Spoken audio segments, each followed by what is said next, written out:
Amigos, bienvenidos. Una historia de excesos e impunidad salió a flote desde la prisión. La cárcel de Turi, en Cuenca, fue escenario de abuso policial en contra de cientos de reos. Los policías golpearon a los detenidos, los desnudaron y pisotearon como parte de una requisa que terminó en violencia. El tiempo que duró la cuestionada acción policial quedó registrado en un video. Ocurrió hace más de un año y hasta ahora no hay ninguna sentencia. Los uniformados que participaron en ese operativo siguen en funciones. La justicia deberá establecer si se trata de policías o verdugos.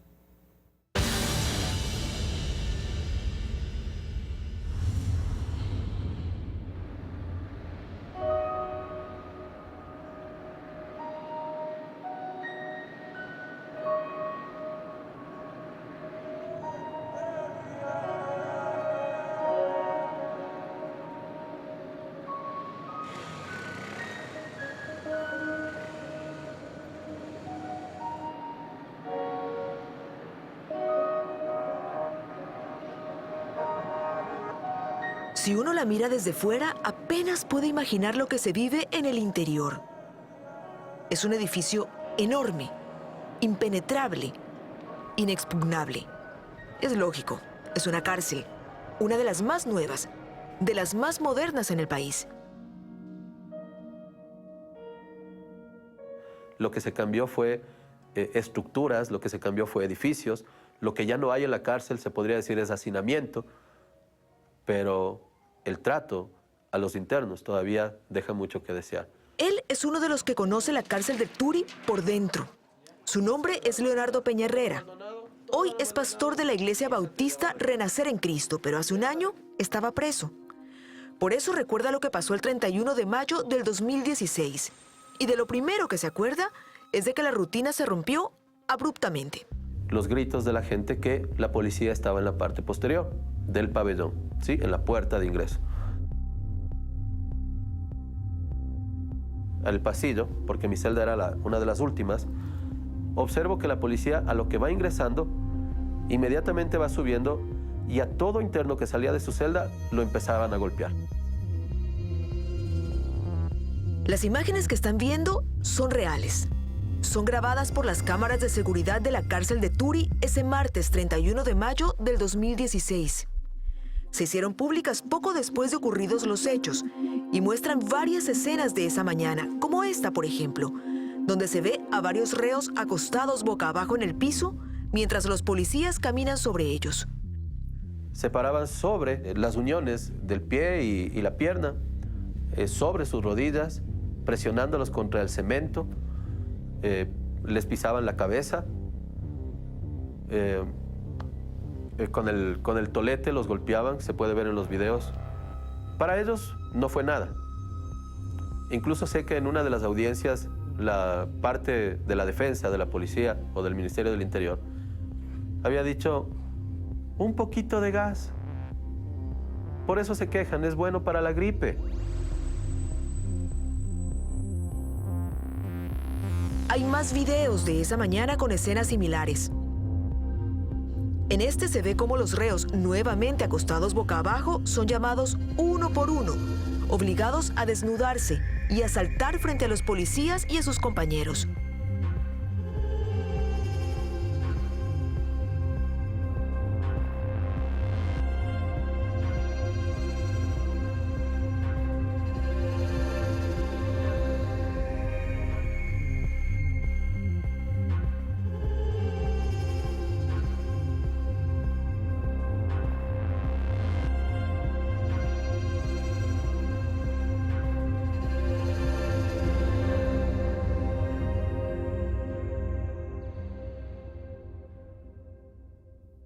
Lo que no conoce a veces la ciudadanía es el antes y el después. Existe un video incompleto. ¿Qué dicen los policías que usted defiende que pasó antes de esos videos que hemos visto? 15 días antes del día 31 de mayo se dio una muerte en esta cárcel y posteriormente se organizó un operativo con grupos especializados y con todos los policías que están en la cárcel de Turi.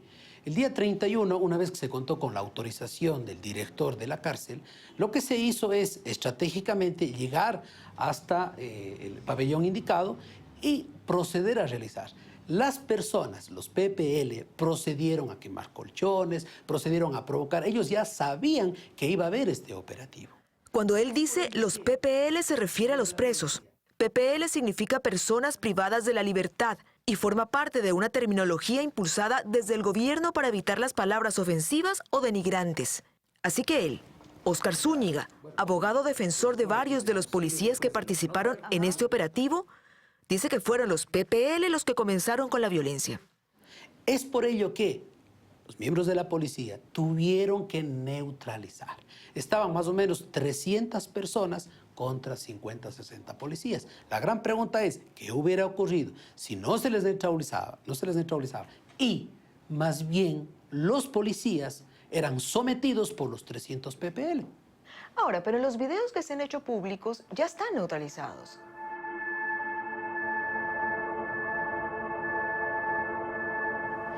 ¿Para qué caerles a toletazos? ¿Para qué desnudarlos? ¿Para qué hacerlos saltar de uno en uno desnudos? ¿No se enmarca eso, lo repito, en torturarlos?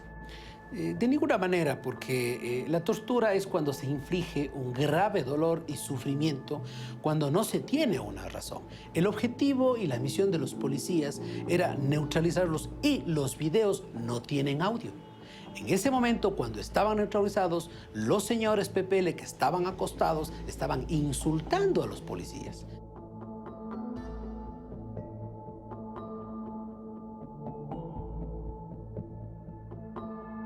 El tema de si esto se considera o no una tortura es importante porque justamente de eso depende el castigo que tendrán los policías implicados o incluso si tendrán un castigo o no. Ahora mismo hay un proceso judicial que comenzó como un caso de tortura, pero que cambió a medio camino. El fiscal reformuló los cargos y decidió que aquí no hay tortura, sino extralimitación en la ejecución de un acto de servicio. ¿Qué significa este cambio? La tortura es un delito más grave. Se castiga con una pena mínima de 7 años en prisión. La extralimitación, en cambio, tiene como pena máxima 3 años. La tortura en sí tiene parámetros internacionales que deben ser ceñidos estrictamente para que pueda ser determinado como tortura. No hay que hablar a la ligera de un delito de tortura, porque un delito de tortura significa ya un delito de lesa humanidad. Y en este caso podría existir incluso responsabilidad estatal sobre el mismo. ¿Sí? La extralimitación vamos directamente sobre las funciones de cada uno de los funcionarios policiales.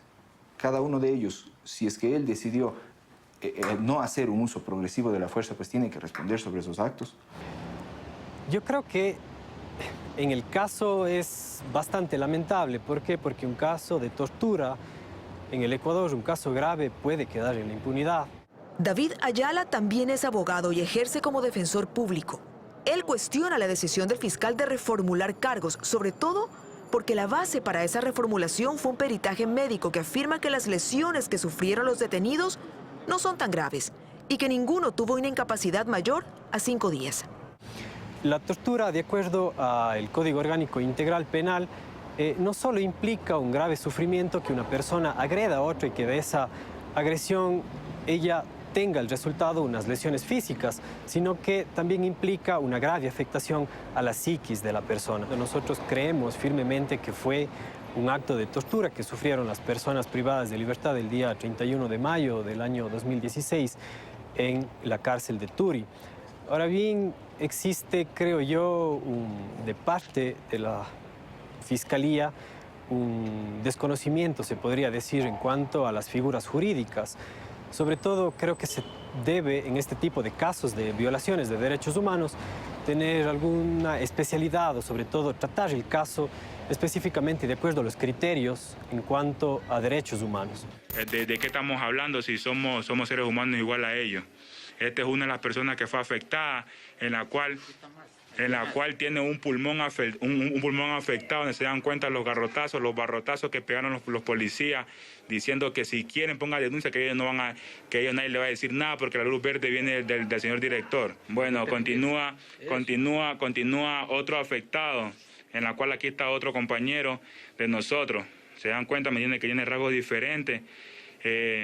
Está el compañero aquí afectado. Si lo damos cuenta, aquí vamos a acercar las huellas de las botas, donde se paraban encima de nosotros los PPL, haciendo manifestar que ellos hacen lo que les da la gana, porque ellos son los que mandan aquí. Aquí donde encontramos, ¿me entiende?, lamentablemente, una de las partes interiores de uno de nuestros compañeros, ¿me entiendes? Pero aquí, si lo damos cuenta, miren la forma como lo han agredido, lo han agredido de una manera demasiado humillante.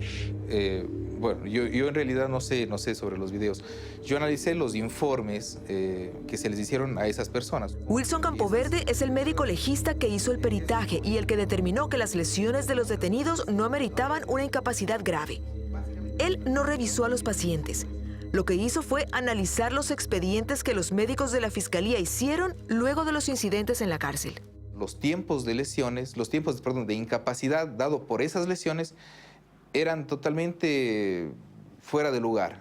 A unos les daban 0 días de incapacidad, mientras que a otra persona por una lesión muy parecida les daban 2 y 3 días de incapacidad. Incluso habían personas que, por ejemplo, por tener dolor en la falange distal del dedo meñique, les dieron 3 días de incapacidad, cuando el dolor es totalmente subjetivo. El doctor Campoverde concluyó en su peritaje que, de acuerdo al concepto de tortura de la Organización de Naciones Unidas, no existe evidencia física que la sustente. Es decir, que los golpes que recibieron no fueron lo suficientemente fuertes para hacer tortura. Pero esto es claramente erróneo, porque uno puede torturar sin cometer graves lesiones. Es decir, yo puedo ahogarle a una persona, ahorcarle con una funda o dejarle encerrado en una total oscuridad durante un montón de tiempo, y eso podría ser considerado tortura por la intencionalidad, digamos, que hay detrás.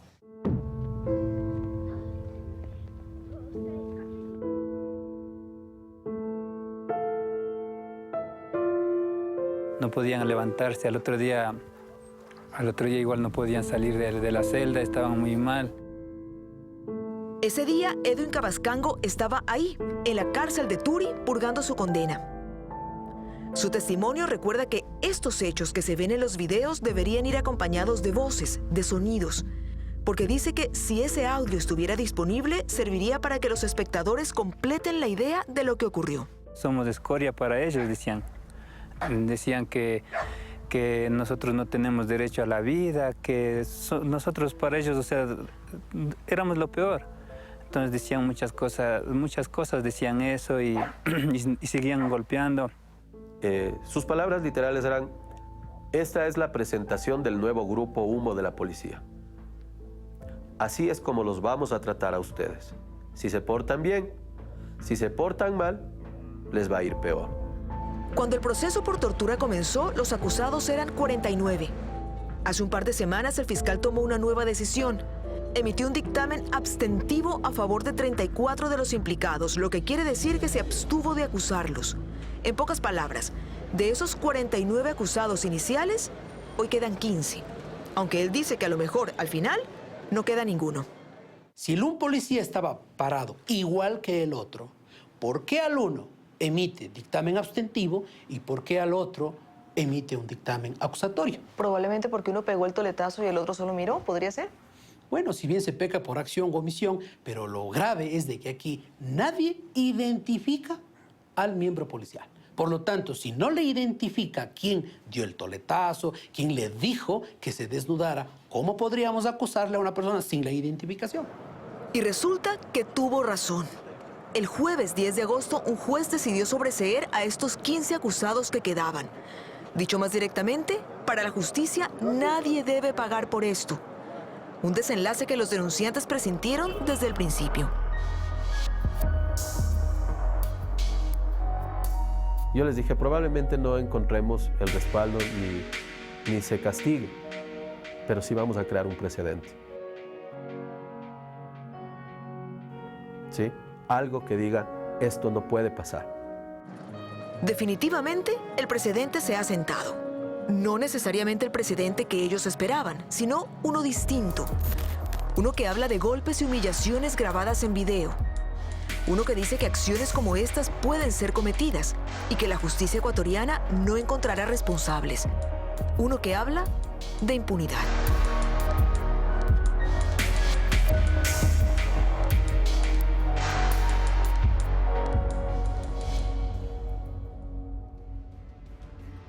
Al volver, conozca las historias de los deportados ecuatorianos en la era de Donald Trump.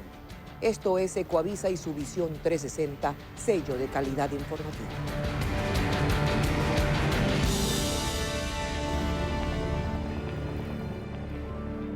Me cambió la vida en minutos, ingresar a esa cárcel.